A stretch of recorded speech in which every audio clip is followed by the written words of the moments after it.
Buenas noches, qué bueno que nos acompaña. Estamos en Observatorio Cotidiano, una mirada desde la ciencia, y en esta ocasión vamos a platicar sobre la autonomía, por supuesto la autonomía de la UNAM.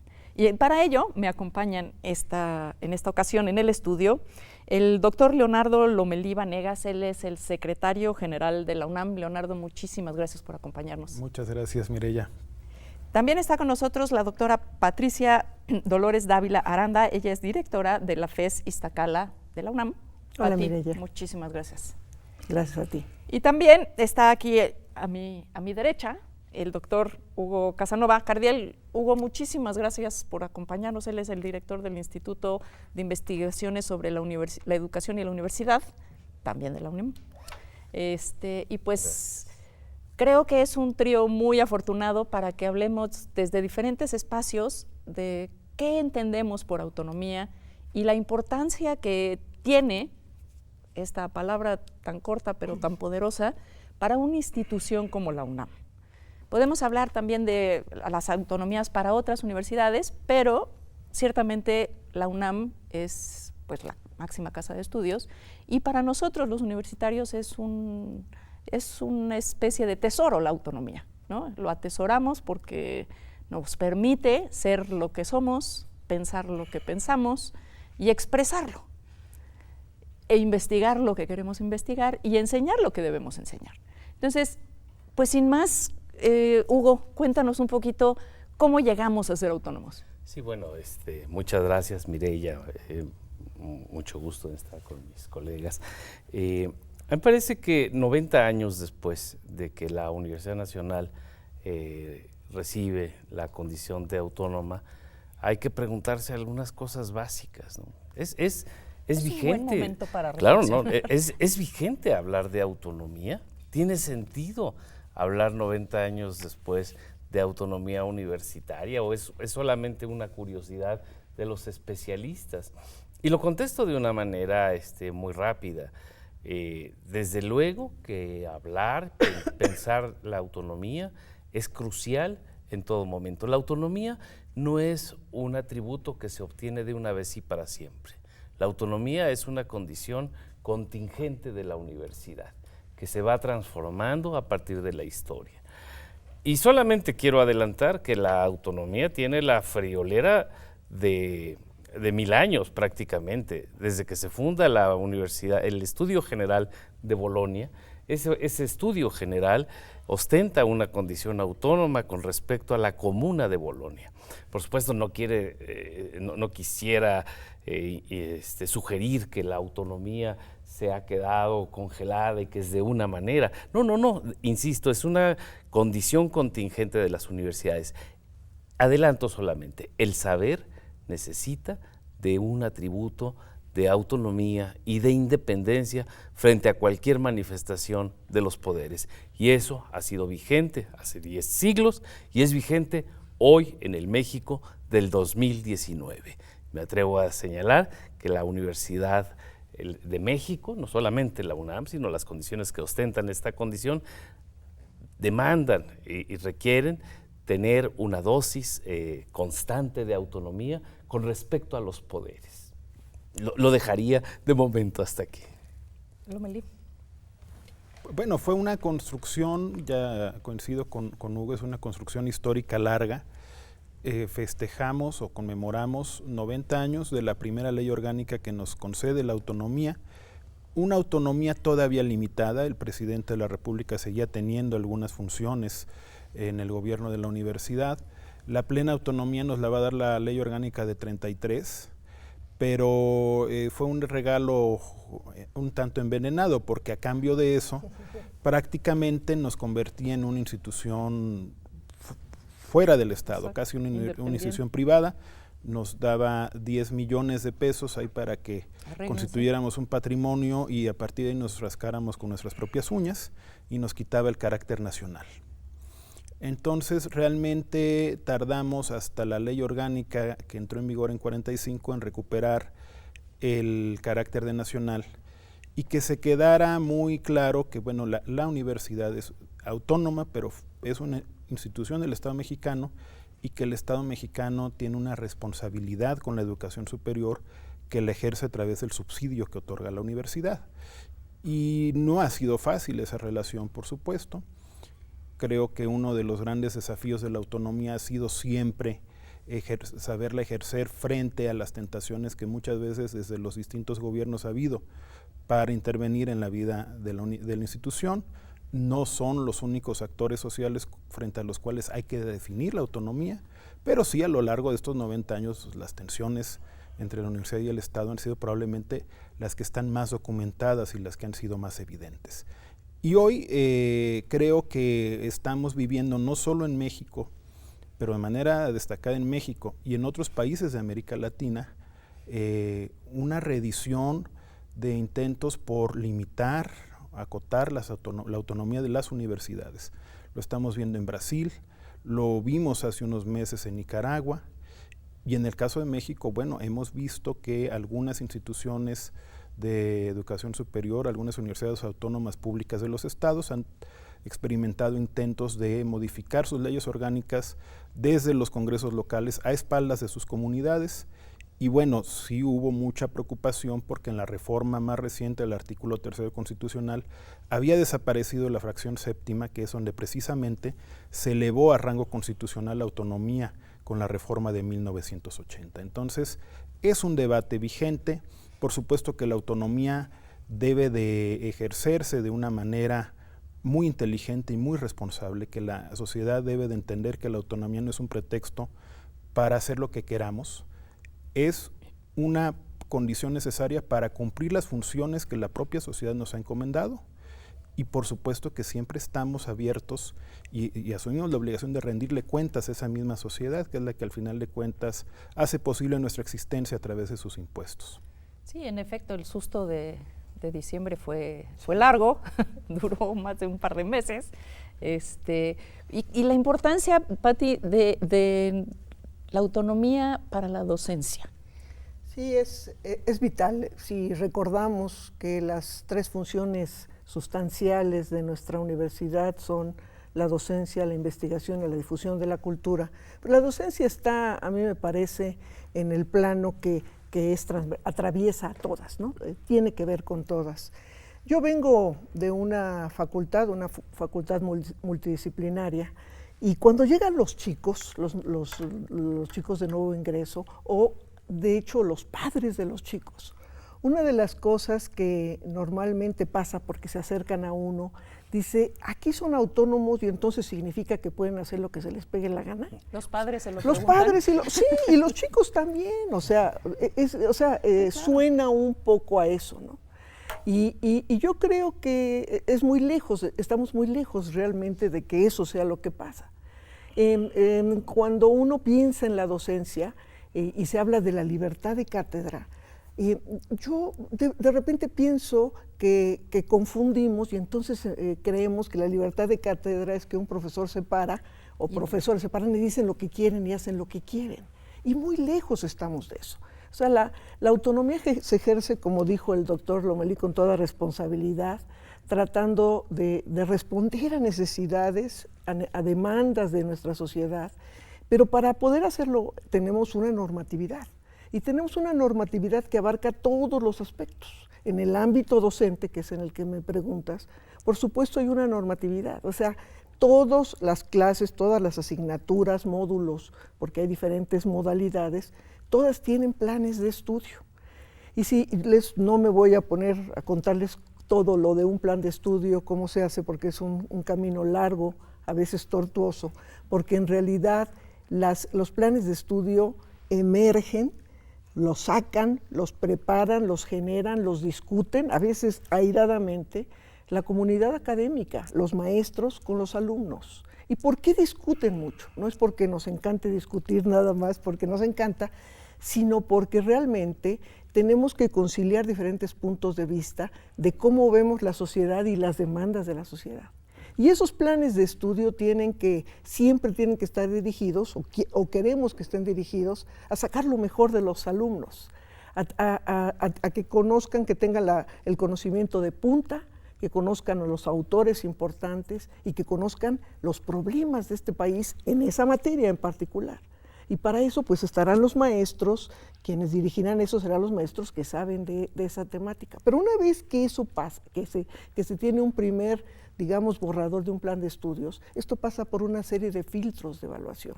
O sea, no es un camino directo. Y entonces, ¿a qué le llamamos? Y eventualmente se aprueba. Se aprueba y entonces un profesor tiene que responder a ese plan de estudios, a esos programas. Cada materia tiene su programa totalmente. Los temas, exactamente. No es que yo llegue y diga, yo hoy voy a hablar del aire. No. O sea, a ti te toca hablar de algo en particular. Pero la libertad de cátedra es la libertad que tiene el maestro para dar su clase, para impartir su cátedra. Y no solamente en el sentido de qué herramienta didáctica utiliza, sino en la manera de exponer sus propias convicciones y sobre los temas en particulares particulares, claro. Y de cómo dirigir la discusión, porque entendemos mucho a dirigir discusiones, ¿no? A que los chicos no sean nada más receptores, sino que participen y discutan y puedan intervenir en algo que es la docencia, que es la construcción del saber y del entendimiento que un ser humano va pasando a lo largo de los años y a través de un plan de estudios. Eso lo digo rápidamente, y entonces eso tiene una normatividad, tiene un sentido, tiene una crítica en los diferentes niveles que es muy importante, y que a eso le llamamos libertad de cátedra y no que podamos hacer lo que queramos. Que es un punto muy importante, porque muchas veces se confunde, ¿no? Sobre todo claro. Afuera, yo creo que adentro lo tenemos mucho más claro, sí. Pero a veces afuera piensan, es que estos son autónomos y hacen lo que se les pega. Exactamente. Yo quisiera... sí, pero dentro de reglas muy estrictas, de cumplimiento con lo que tienes que enseñar, lo que quieres investigar, lo que quieres comunicar, ¿no? Sí, quisiera afinar un poquito esta idea. La libertad de cátedra, o la libertad de investigación, es un atributo que se considera estructural e irrebatible en las universidades, y peleamos por él. Es la esencia de la universidad. Y es muy cercano, pero no idéntico a la autonomía. La autonomía se mueve. La autonomía sí tiene una condición de desplazamiento. La autonomía es una especie de termómetro. De pronto sentimos que es un anhelo universitario, tiene una dimensión un tanto romántica, pero en términos sociológicos lo que se ha buscado es construir un concepto que ayuda a pensar la relación entre la universidad y el poder, entre la universidad y el Estado generalmente. Voy a interrumpir rapidísimo porque tenemos que ir al corte. Okay. Usted ya sabe, tenemos que hacer esta pausa. No se vaya, regresamos con Hugo. Hasta ahora.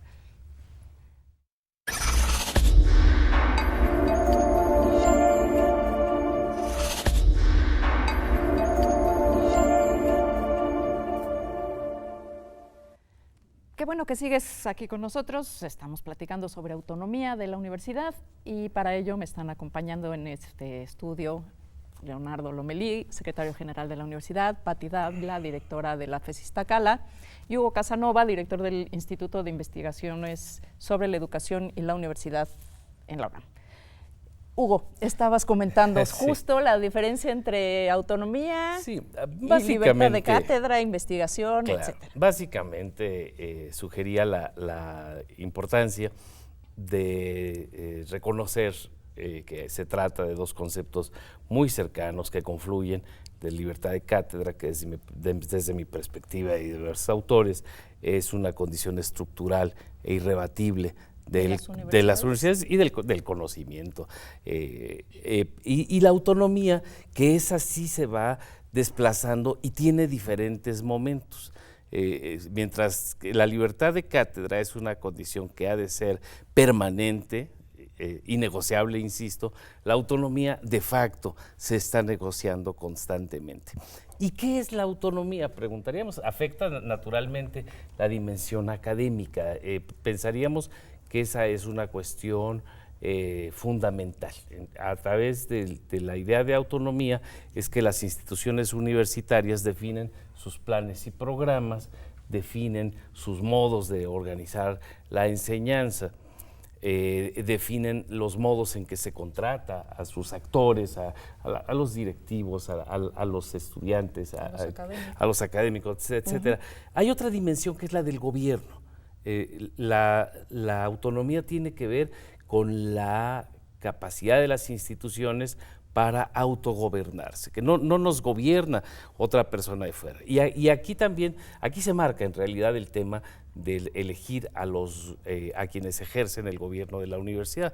Una universidad lo es en la medida en que puede designar a sus propios decisores, cosa que sucede de una manera incuestionable en la Universidad Nacional. O sea, es nuestra capacidad para elegir a nuestras autoridades. Y por último, la tercera dimensión de la autonomía es la del financiamiento, la capacidad para decidir dónde ponemos los recursos.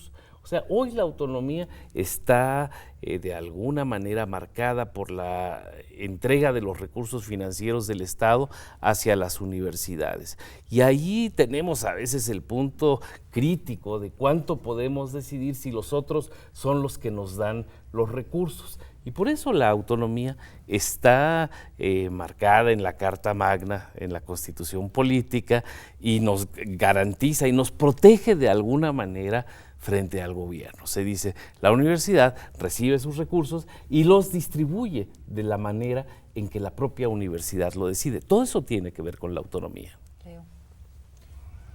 Yo coincido con Hugo. Creo que además probablemente en el tema del financiamiento es donde ha habido más fricciones históricamente.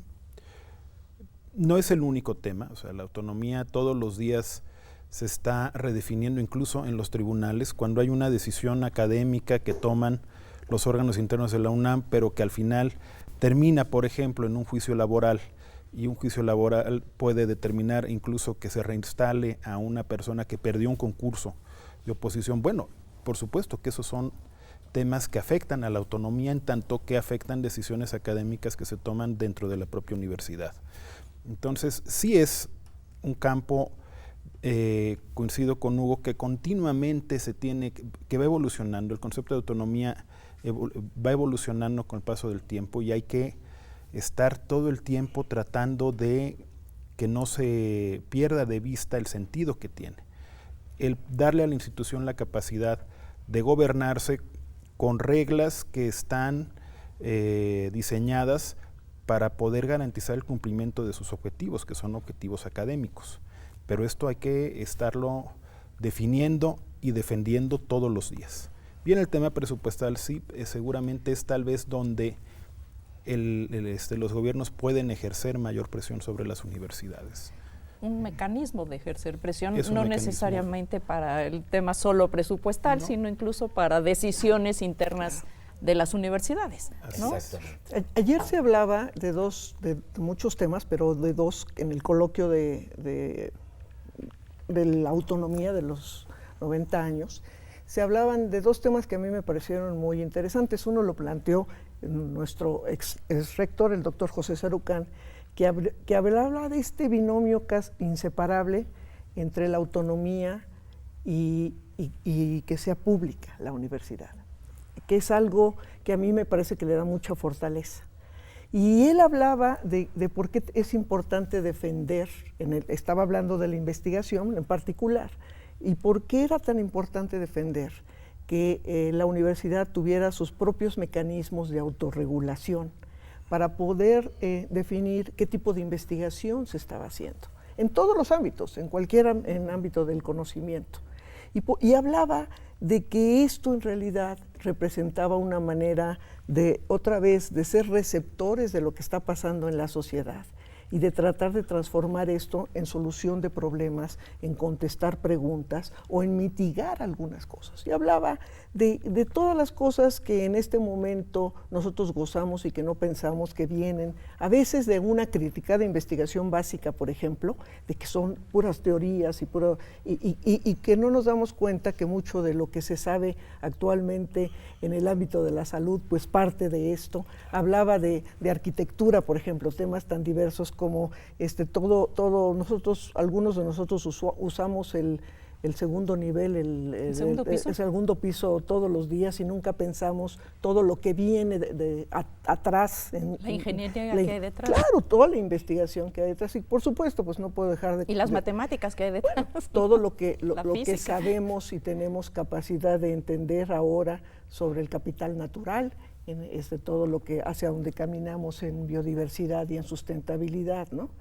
Y otra parte que a mí me parece muy importante otra vez hablando de autonomía, y que lo dijo el doctor Antonio Lascano de la Facultad de Ciencias, que a mí me pareció como una parte muy importante de lo que nos comentó ayer, es que cuando hablamos otra vez de investigación y estas críticas o estos no entendimientes de lo que hacen nuestros investigadores, sobre todo ciencia básica o ciencia que no tiene una aplicación inmediata, que no necesariamente es tan básica, ¿no? Que para llegar a una innovación tecnológica se requiere un tiempo a veces muy largo, porque también otra vez hay caminos que seguir. Él hablaba mucho que los que hacen investigación, los académicos que hacen investigación en la UNAM, que son muchísimos los académicos de carrera, en realidad están sujetos a un escrutinio y a una rigurosidad de evaluación constante, primero local, o sea, en nuestras propias por nuestros propios alumnos, empezamos por eso, ¿no? Nuestros alumnos nos evalúan. En mi facultad, al final de cada semestre, el alumno evalúa cuál ha sido el trabajo del profesor, pero también nos evalúan el consejo técnico, los demás, todos estos anillos de evaluación de grupos colegiados, que esa es una parte muy importante de lo que hace la UNAM. Sí, porque se piensa que no hay evaluación. Eso es lo que hay quiero evaluación hacer. Permanente, ¿no? Eso es lo que yo quiero insistir cuando hablé de los planes de estudio y de esto, que no hacemos lo que queremos.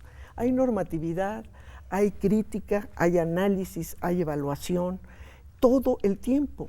No es una cosa que hagamos una vez al año, sino no son ocurrencias, está bien estructurado, hay una normatividad que nos lleva a eso. Y entonces, ¿qué es lo que ha sucedido? Bueno, pues que el nivel académico, la calidad académica, las perspectivas de crecimiento en todos los ámbitos, pues han crecido.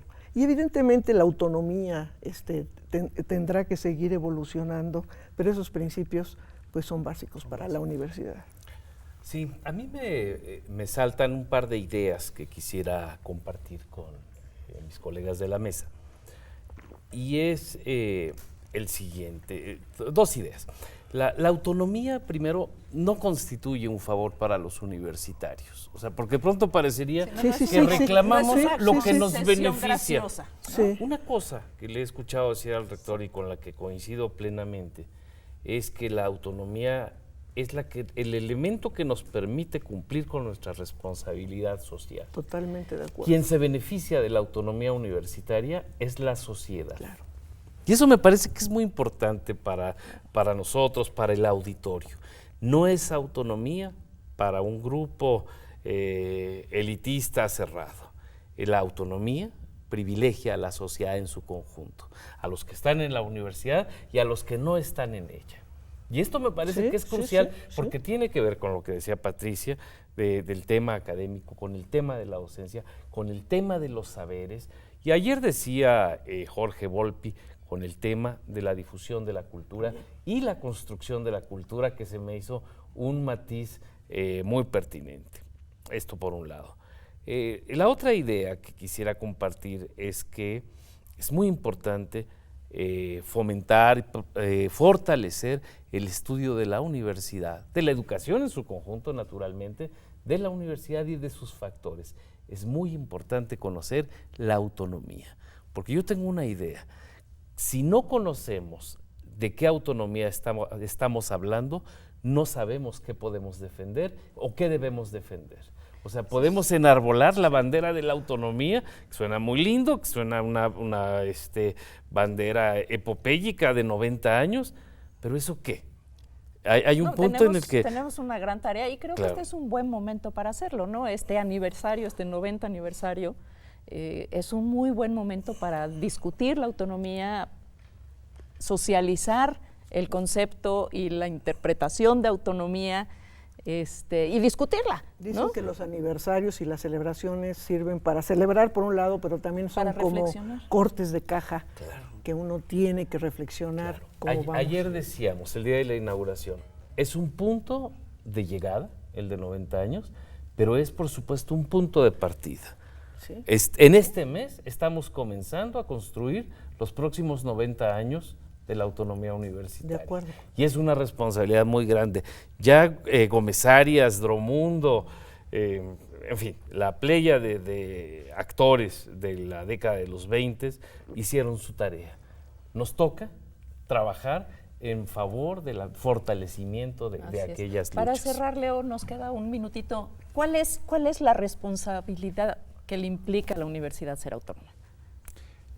Yo creo que de entrada en un país con tantas desigualdades y con tantos rezagos, la universidad es probablemente uno de los principales factores de cambio. Es probablemente la institución que está en posibilidad de contribuir más a transformar la realidad desde donde yo creo que podemos hacerlo con mayor fuerza, que es a través del conocimiento, de la formación de profesionales, de la investigación que necesita el país para atender a sus problemas, y también desde la difusión de la cultura, que es muy importante para generar una sociedad con un mayor nivel de exigencia. Yo creo que la autonomía es importante no solo para la universidad o para el conjunto de las universidades, sino para el país. El avance democrático del país no se podría mantener, no se podría sostener si las universidades no fueran autónomas.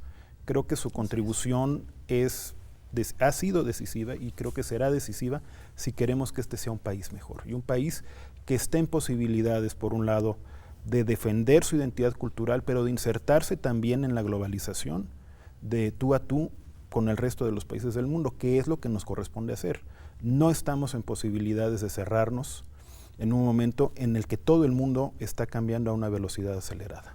Así es, ¿no? Y la verdad creo que pues como proyecto civilizatorio, pues la UNAM es quizás el más importante que ha tenido este país, ¿no? Y es tarea de los universitarios, pero también es tarea de toda la sociedad cuidar esta universidad y para que pues sigamos haciendo nuestra tarea. Leo, Pati, Hugo, muchísimas gracias por acompañarnos esta noche. Un gusto. Gracias. No, Muchas de gracias, verdad, hay muchas cosas en el tintero. La autonomía da para muchos temas, bueno, da para todo un coloquio. Y bueno, pues seguiremos platicando sobre este tema en otro momento. Muchas gracias a usted que hizo el favor de acompañarnos, a los colegas de TV UNAM que hacen que este programa llegue hasta su hogar. Nos vemos en la próxima edición de Observatorio Cotidiano, una mirada desde la ciencia. Buenas noches.